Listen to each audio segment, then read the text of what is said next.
કરું છું, ચારણી સાહિત્ય કરું છું, શિષ્ટ સાહિત્ય કરું છું, પ્રશિષ્ટ સાહિત્ય કરું છું.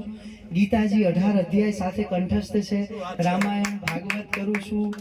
શાસ્ત્રોક્ત જ્ઞાન થોડું ઘણું ધરાવું છું અને એક ઉગતો કલાકાર છું. આપણી ભાષાને, આપણી સંસ્કૃતિને અને ખાસ ગુજરાતી પરંપરા જળવાયેલી રહે, મારા જેવા જુવાનિયા સુધી પૂગે ને આજની પેઢી જે બાળકો જે ઉગતા છોડ છે, ભવિષ્યનું સર્જન એના હાથમાં છે, પણ અત્યારે એના હાથમાં મોબાઈલ છે.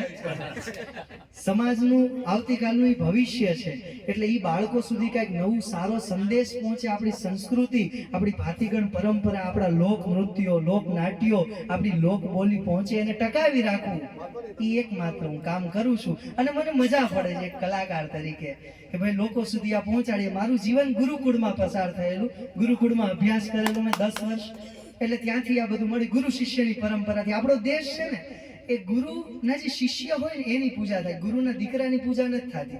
એનો દીકરો ગમે એવડો મહાન હોય પણ એનો શિષ્ય હોય એની પૂજા થાય. ગુરુ પરંપરાનો દેશ છે. અહીંયા રામની મર્યાદા છે, સીતાની તપસ્યા છે, લક્ષ્મણની શક્તિ છે, હનુમાનની ભક્તિ છે, દશરથનું વચન છે, જટાયુનો ત્યાગ છે. અહીંયા ભીષ્મની પ્રતિજ્ઞા, વિદુરની નીતિ, કર્ણનું દાન, અભિમન્યુનો શૌર્ય, અર્જુનનું બાણ અને એકલવ્યની સાધના, ગીતાનું જ્ઞાન, મહાભારતનો સંગ્રામ, દુશાસનની છાતી ચીરીને લોહીનું પાન કર્યું ને, ઈ આપણું હિન્દુસ્તાન છે.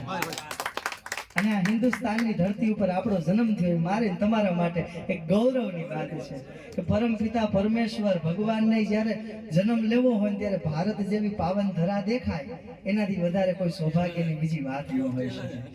ધન્યવાદ.